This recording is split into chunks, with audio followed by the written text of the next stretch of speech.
Ladies and gentlemen, my name is Jamie Adams, and welcome to the Brainwaves Awards 2018. On this special podcast, Iain McAllister, Samuel Maggs, and myself will be announcing our picks of our favourite tabletop games in a variety of categories. But first, we would like to extend our most gracious thanks to you, dear listener, and all the listeners and subscribers that have supported us this far. We're all incredibly fortunate to have come this far, and it's all down to you. So sincerely, thank you very much. Now, we're not at the forefront of new releases, so most of our awards here tonight will eschew the quote-unquote new hotness, and will generally focus on games released between now and the latter part of 2017. And our first category is... Best Short Game. Best game under 30 minutes. Well, my nomination, Sam, is Carta Impera Victoria from Ludonaut. This is a fantastic little civ building game I picked up at Expo this year. Played it quite a bit. You guys have played it with me as well. I think it's a really excellent little civilization style building game with set collection and lots of little powers that you can put together. It's a lovely little package, a lovely sort of tarot sized cards. Little metal coin in there as well to track various things in the game, and just a really well put together package that you can get for like 10 to 15 quid and it's going to play in 30 minutes. Fantastic. Good job, guys. My nomination is Tank Chess from Dragan Lazovic. This is on a chess-like board, but much extended, and instead of chess pieces, you have different types of tanks. Plays very similar, with players taking turns, and the aim of the game is to either get your command tank to the other side of the board, or destroy your opponent's command tank. It takes what people know about chess, puts an interesting little spin on it, and I've quite enjoyed its strategic depths. And my nomination is Layers from Happy Boabab. This is a nice, fun, fast little party game for 2 to 4 people. Each player has a number of coloured plasticized cardboard squares that each have different holes and shapes cut out of them, and then beginning of each round, someone reveals a card that has a pattern on it, and it is your job, using your layers of plasticky cardboard, to create and recreate that pattern. Whoever gets closest, or fastest, wins the points. Super, super quick game. If we're talking about time lengths, a game of this will literally last 30 seconds per round, and then you can just play as much as you want. Really? Yeah. It's a good fun game. We put this category in because basically we'd like to draw attention to the fact that you don't need to play hour-long epics to be a board gamer, to be a tabletop gamer. There's lots of cool little short games out there that don't break the bank you can go and get, and these are some of our favourites from this year, and we'll be highlighting more of those over the course of 2019. Wonderful, thank you, Iain. And the next category is... Best Rulebook. And the nominations are... Yeah, so my nomination is for Arkham Horror 3rd Edition. This is the best example yet, I think, of FFG's 2 rulebook policy. That's where they have a learn to play guide and then like a rules reference where you can dig into the rules in a little bit more in-depth way and look up things as you go. Early efforts at this were not quite as good, but they've refined the technique over the course of the last year or so, and this really is the best example yet. Although the game isn't quite grabbing me yet, I'm hoping to get some more games in this year. The rulebook is a great example of this kind of explanation. I'm going to throw a little spanner in the works here, and I'm going to nominate for Best Rulebook Blades in the Dark, core rulebook from John Harper and Evil Hat Productions. Blades in the Dark is a role-playing game where you play as criminal gangs in the city of Duskwall, heavily inspired by the Dishonored video games, the Lies of Locke Lamora, and Bloodborne video games. The source book itself is wonderfully thematic. Every kind of page is just dripping with character. There's wonderful descriptions of character generation and the city itself. And it's a book that I just enjoy reading for pleasure, not just for I'm looking up rules. Again, mine's kind of a bit of an odd one here, and my nomination is Fog of Love. But not really going on the rulebook, just going on the rules system, the way it teaches you the game and the way you learn the game straight out of the box. It uses a really good put together deck of cards as a tutorial to kind of walk you through the game instead of just giving you a rulebook and telling you to read that straight out of the box. It says, well, once you open it, we're just going to play. And throughout that first game, we're going to teach you the rules and get you into it. And I'd say in my whole course of owning Fog of Love, I've probably gone to the rulebook like twice for a few things that I didn't really pick up on from that initial tutorial. And I don't feel the rulebook really gives you much more information than the tutorial gives you, which is absolutely brilliant. I think more things need to kind of just give you an experience straight out of the box instead of saying, well, first of all, you have to go away and kind of get your head around things for an hour and a half. Yeah, really good stuff.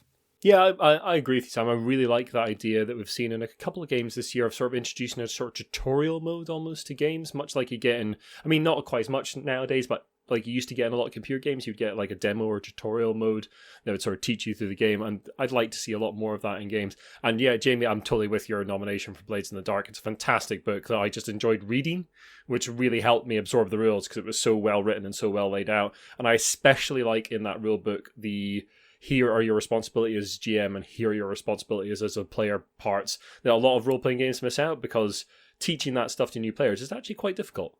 I really agree with what you said, Ian, about Fantasy Flight's 2 rulebook policy they're kind of coming out with. One that teaches you the game, and then one that is just, well, literally calls it a rules reference, which is the one you will then just go back to every time you need to look up a rule.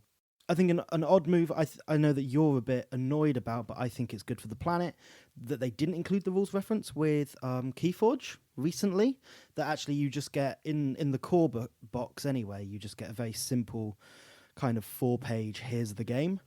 Yeah, I mean, I've kind of come around to your way of thinking that. I do think it's a massive oversight to not include the rules and then also not include a rules link in the app. Yeah, no, I think that's the biggest thing there. I am 100% with you. As someone who has only learned the game of Keyforge through playing with you guys, I then had to go back and read the rules so I had a firmer understanding of what to do. But of course, Keyforge is not nominated. The 3 that we have here were, and well done to all them. Yes, that was great. And now on to the next category. Best Original Screenplay, an award for stories in tabletop gaming. Well, my nomination, to no one's surprise, is going to be the Arkham Horror LCG from FFG. The designers are still knocking it out of the park story-wise for the Arkham Horror LCG. I finished the Path to Carcosa campaign this year, and it was absolutely fantastic the way they handled the sort of doubt and conviction in that game, actually making you really question what was going on in the narrative. I'm only about halfway through the Forgotten Age. It's a lot more pulpy story, but it is nice to see them tackling different sort of Cthulhu stories through the card game, and I'm still absolutely loving that game. The story, the emergent narrative in those games is just absolutely fantastic. I'm going to go second because I agree with you, Ian. My nomination as well is Arkham Horror LCG. With really, we're talking about the Path to Carcosa cycle, I feel, for the most part this year. Obviously, Forgotten Age has now just about completed almost. Yeah, the last pack just came out. And I haven't actually played any of that yet because I like to kind of wait until they're all there so I can blitz through it in just a couple of sessions. But what I really, really enjoy about this is just the interactivity and story just the interactivity in the story elements. That it's not a game that kind of presents you with a story, it's a game that presents you with a story and choices.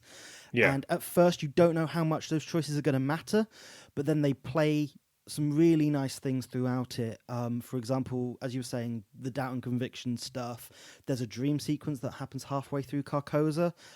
Outside of gameplay, it's kind of between scenarios that you get this sudden huge branching paths where it goes back through all of your decisions up until this point and sends you on loads of different tangents, which came to me as a complete surprise, obviously playing it first time, and something that really grabbed me, just thinking this is really good for gaming. Like, this is just brilliant. Yeah, Jamie. Again, I'm going to throw a small spanner into the works here, and I'm going to nominate Fog of Love by Hush Hush Projects.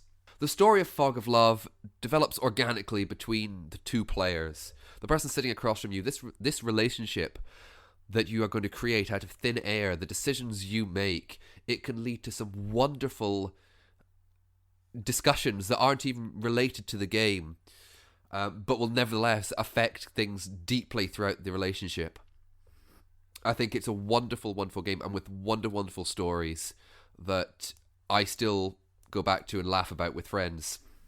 Yeah, I think it's one of those ones that I was talking in Arkham Horror about the story elements being interactive and really trying to get the players to lead on the story as much as possible. But obviously that has a set story to it. It has a definitive start, middle and end point, you know. Whereas what I really love about Fog of Love is it gives you the start of that and it hands it over to the players to kind of say, embellish this as much as you want, you know. It gives you some pointers in the cards, like saying, you're at IKEA. But then it does encourage you to kind of grab that a bit more and role play it and come up with those stories.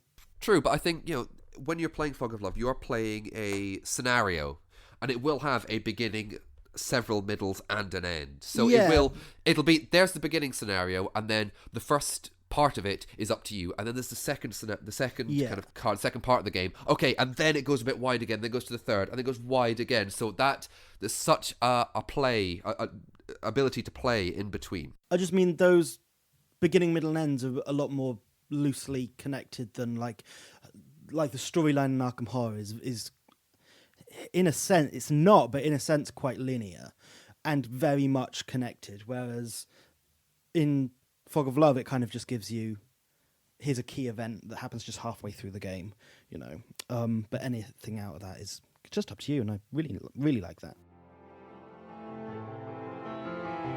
Well said. Now, moving on to Best Adapted Screenplay. The best game adapted from an established intellectual property. Well, I'll go first because my nomination's a little bit of a cop-out. It's not really a franchise tie-in as such, but it's heavily inspired by the Sword and Sandals films of the past, Gladiator, Spartacus, that kind of thing. My nomination is Gladiatori's Blood for Roses from Bad Cat Games, game of managing gladiators and gambling on the arena and also fighting in the arena. Great little game that's going to be coming out next year. One to watch. My nomination is Battle for Rokugan from Fantasy Flight Games. The game uses the Legend of the Five Rings intellectual property, which until fairly recently was held by AEG and was originally a card game and role-playing game designed by John Wick. The game interestingly simulates the struggles and the political struggles and the military struggles between the great clans of Rokugan in the game setting, and in the game you're putting down tiles in various provinces on whether you want troops to attack, retreat, or maybe even bluff. There's a very nice, elegant bluff and counter bluff there, which is kind of spilled out into a lot more games that I really like. So Battle for Rokugan is my nomination. And I hate to always be the FFG guy, but this No, isn't you the last. don't. This isn't the last time it's going to come up this show. It also feels like I'm just selling out to like Hollywood by saying this as well. It's X-Wing 2.0. X-Wing was a game that I loved when it first came out. I think it really did capture that dogfighting feel. It's quick. It was about maneuvering things and flying ships around the board, and who doesn't want to fly some spaceships? And then it got very heavy and it wasn't nice to play. And then it came back with a load more nice new things, and I liked it a lot. I've spoken about it a lot in the past. I like it. It's good fun. Yeah, I mean, I played it in the past as well. It's a good fun game, don't get me wrong, but I won't buy into it again because, my God, that's a lot of money to pay into it. But yeah, it's a good game, and it definitely needed the reboot, so fair play to them. Thank you for that, guys. And now, moving on to Best Production. Or this is the most overproduced game, which was a suggestion from Richard Simpson from We're Not Wizards. Well, my nomination is going to be the biggest miniature game this year, and I do mean that literally, with Cthulhu Death May Die, which had a miniature in it that doesn't really warrant the name since it was the size of a small toddler, or even a large toddler, quite frankly. Totally overproduced Simon game. It's going to be coming out in like 2 years' time, but it is a game that had a lot of chat about this year. And as we all know, I'm basically fed up with miniatures games. Just stop it. Just stop it. I'm going to take a slightly different tack from Iain in that I sometimes believe overproduced is too pejorative, and I think a game that has had so much love done to it, you can just feel it from the moment you open the box. And my nomination is Dinosaur Island from Pandasaurus Games.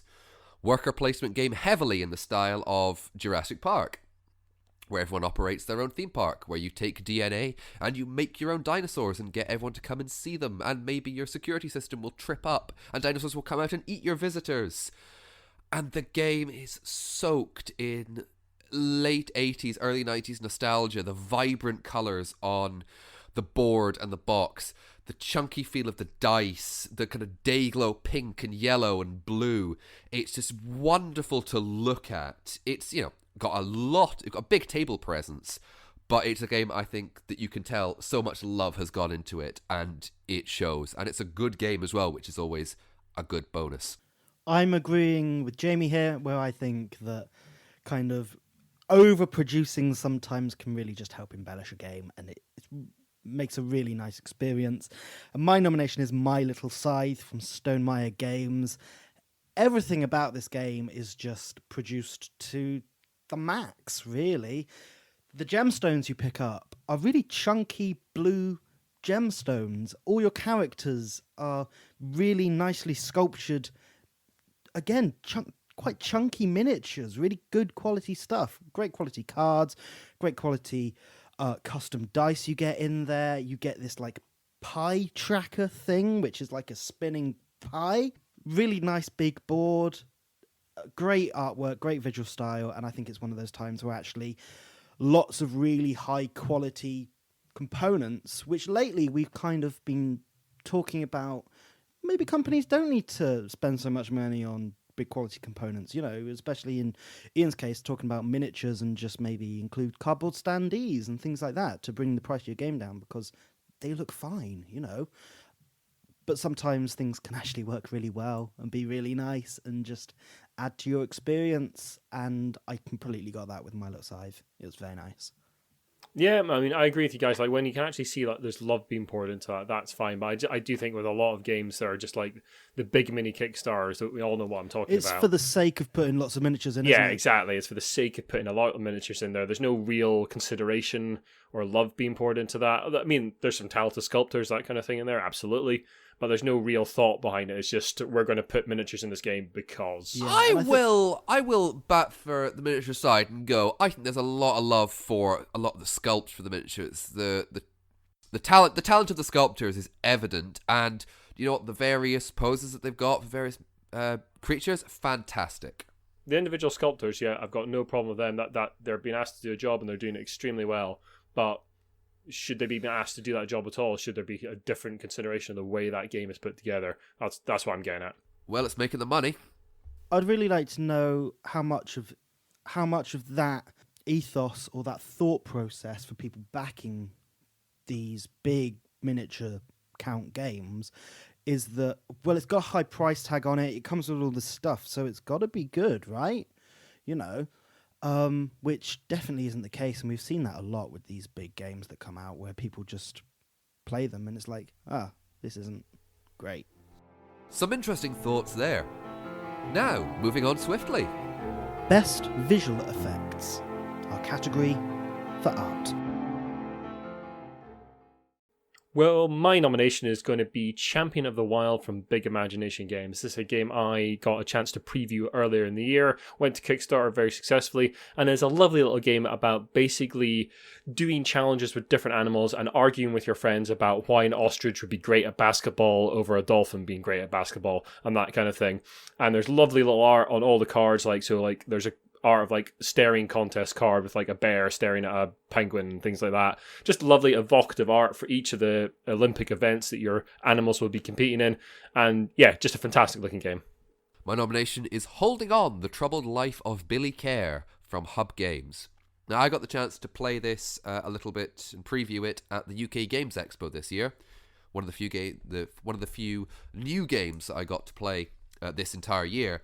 And I was struck immediately by not only the game's visual art, but it as a piece of art in itself. That you're telling a story through your interactions with this character Billy. The deck of cards is his fragmented and completed memories.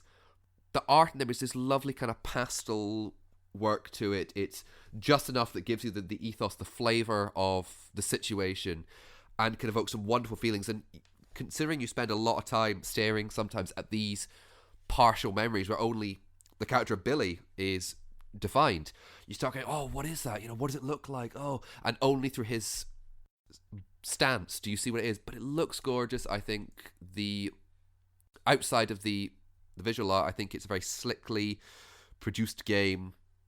Things that have to do with the hospital looking very clinical and sterile, and works very nicely with that kind of comparison with the kind of the arty more style of the memories. So yeah, big thumbs up for me. It's me again, Mr. Fantasy Flight. I thought a long time about what I wanted this to be. I was thinking about Root really came up. I really like that visual style, so a late nomination for Root there, but I went with Keyforge in the end. Just the amount of art in that game, it's all new art. That's another thing. I wanted to say Arkham Horror LCG because it's got some really good stuff, but a lot of it is recycled, just Arkham Files art from Fantasy Flight that's been used in countless games. And Keyforge is like 400 new pieces of art? And it's all really, really good, really. There's not a single piece of artwork at the moment where I'm thinking that's not up to the standard of others, which I feel a lot with card games, that actually sometimes a piece of art sticks out and just thinking, oh, that's not in style with everything else, or that isn't up to scratch. And Keyforge just looks great at the moment. Really, really nice. I'd agree with Keyforge as well, Sam. It also looks quite coherent across the different houses. There's quite a sort of coherent style right across it, which I really like and really enjoy.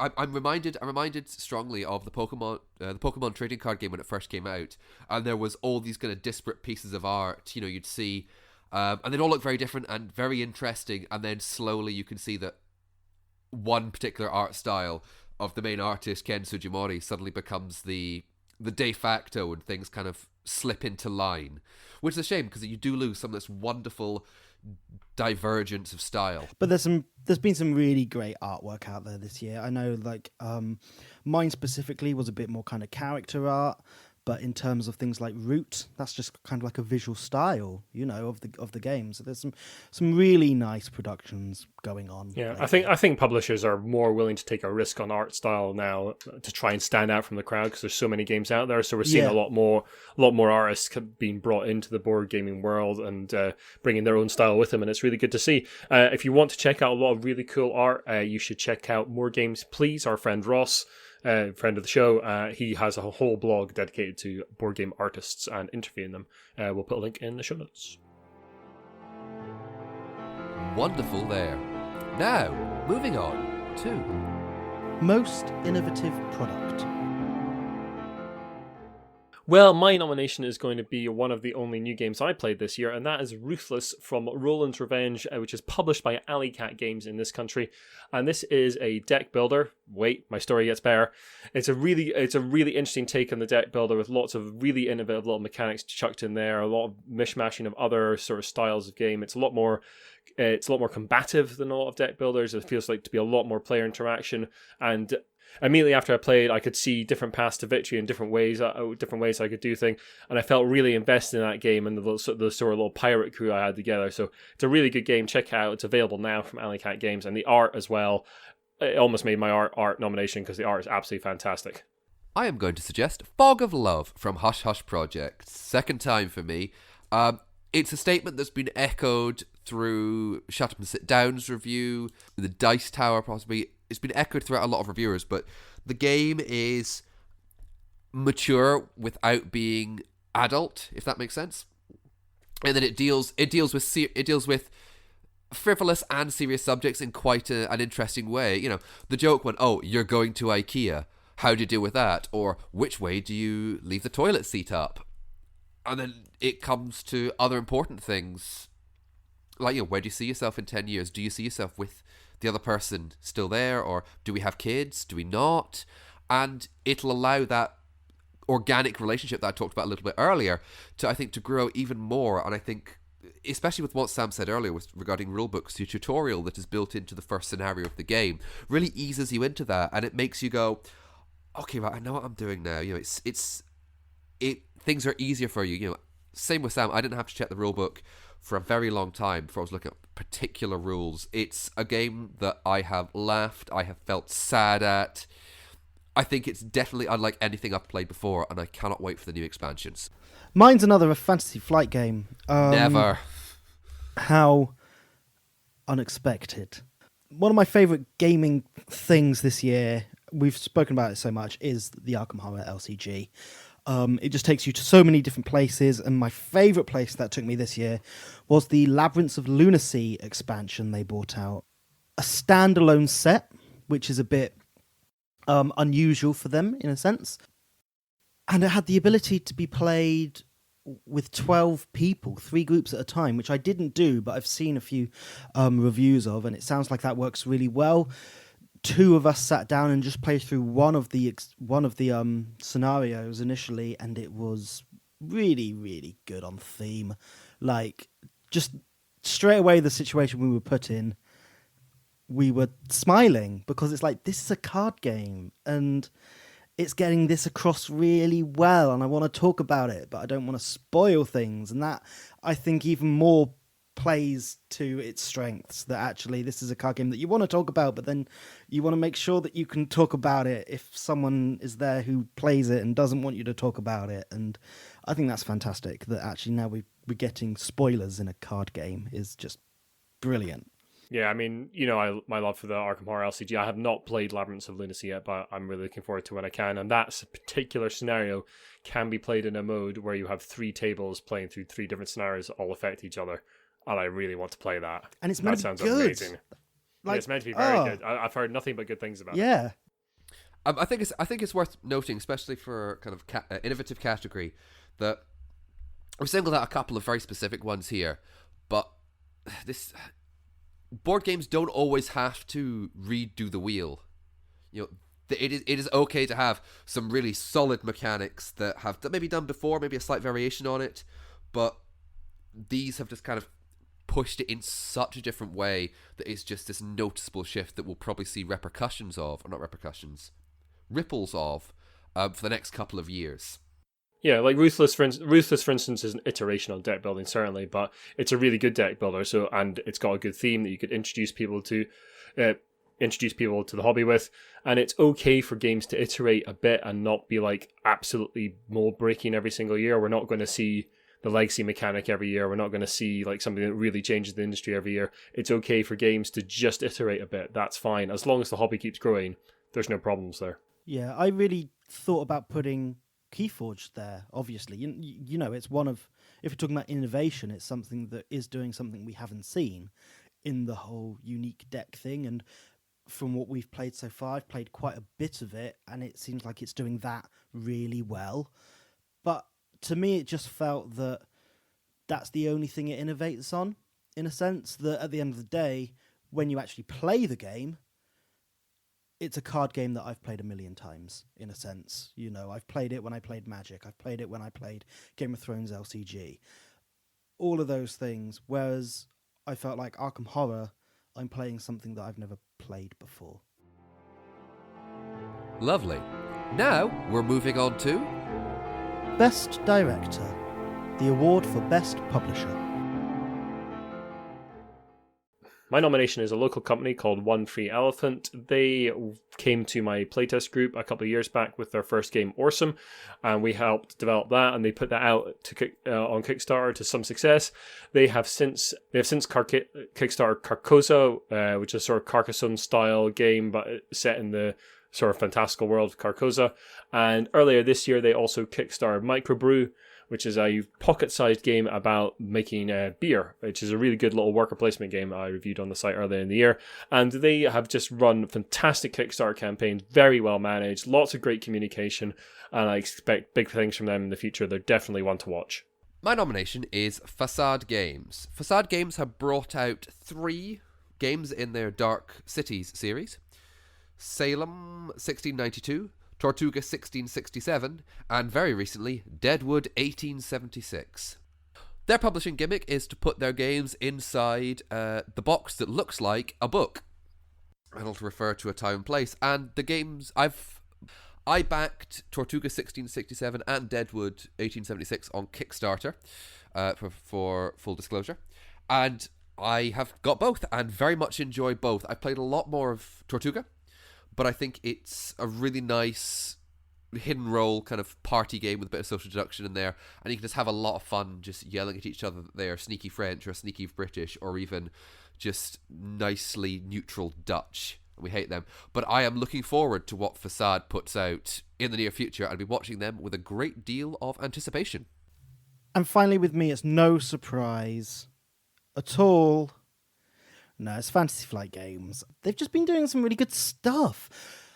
They get a lot of hate, we feel, here at the show for some reason, and I think it's because they are the Hollywood of gaming, really. They're the big boys, but they're making really good games, and they've got great production value.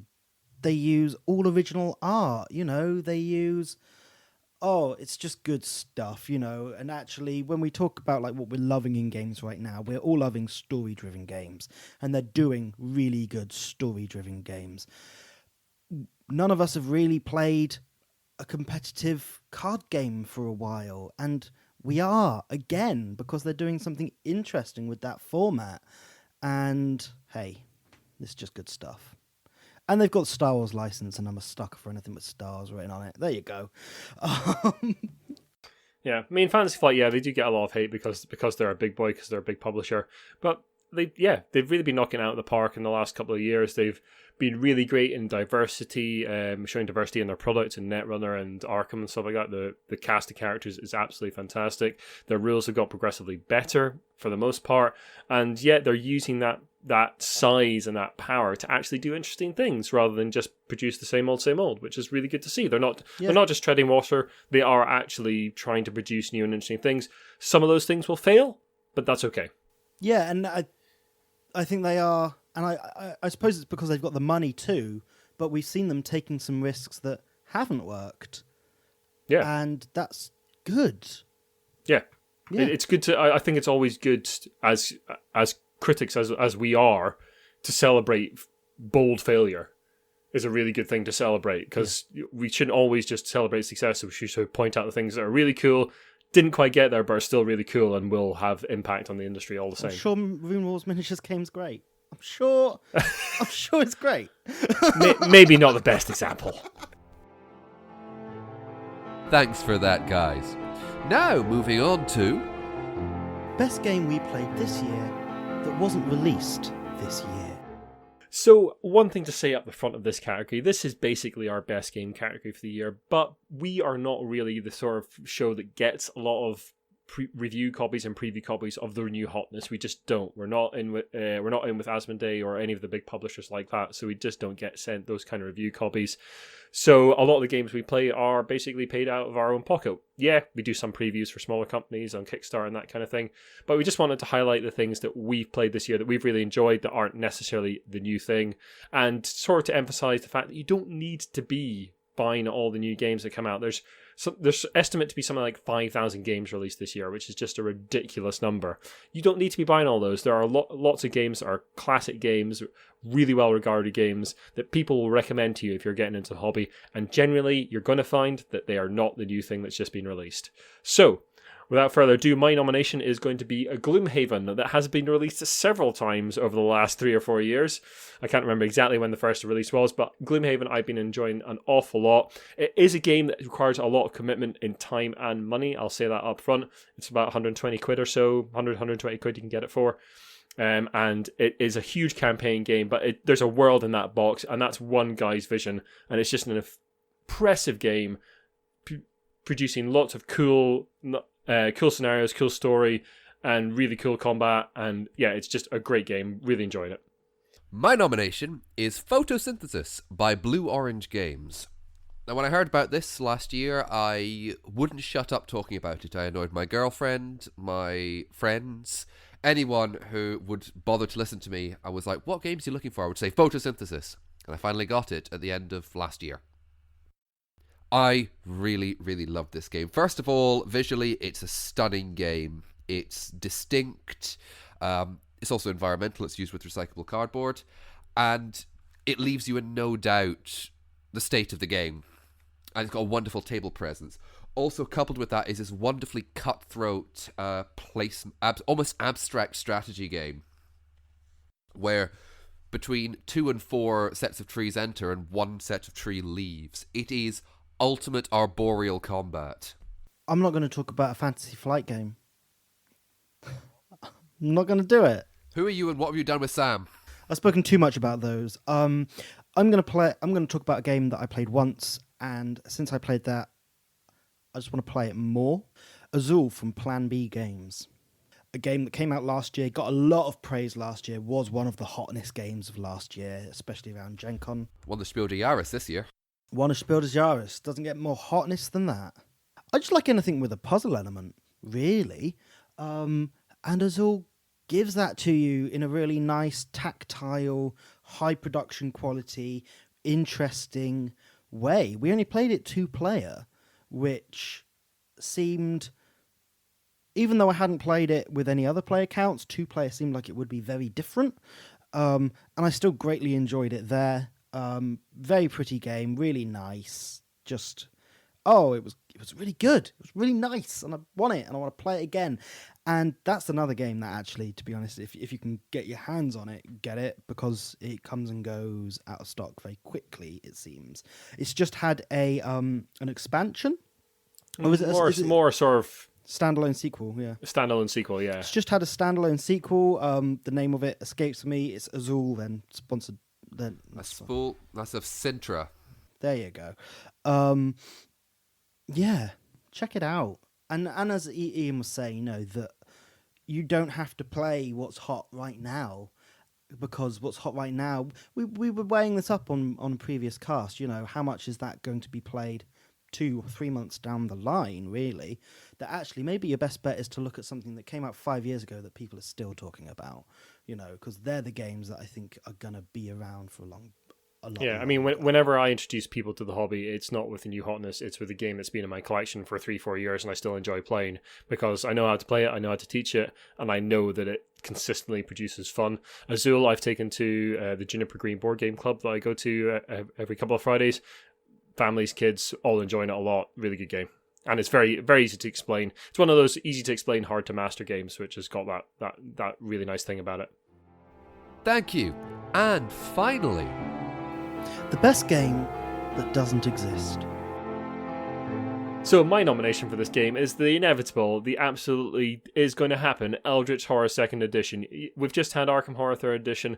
I'm a big fan of Eldritch Horror, the sort of previous incarnation of Arkham Horror, and I think Eldritch Horror 2nd Edition is absolutely inevitable. It will, of course, include legacy mechanics and unique things, because that's just what it's going to be, and probably an app integration as well. Who knows? my nomination for the best game that doesn't exist is Flicky Souls. It's bringing together two of the great ideas we have recently, and that is dexterity flicking games and the world of Dark Souls. Of course, it will include foam versions of the Asylum Demon, Great Wolf Sif, and Gwyn, Lord of Cinder. And you'll take your time flicking your little hollow character at them, trying to knock them down, getting out of the way of their big clearing attacks.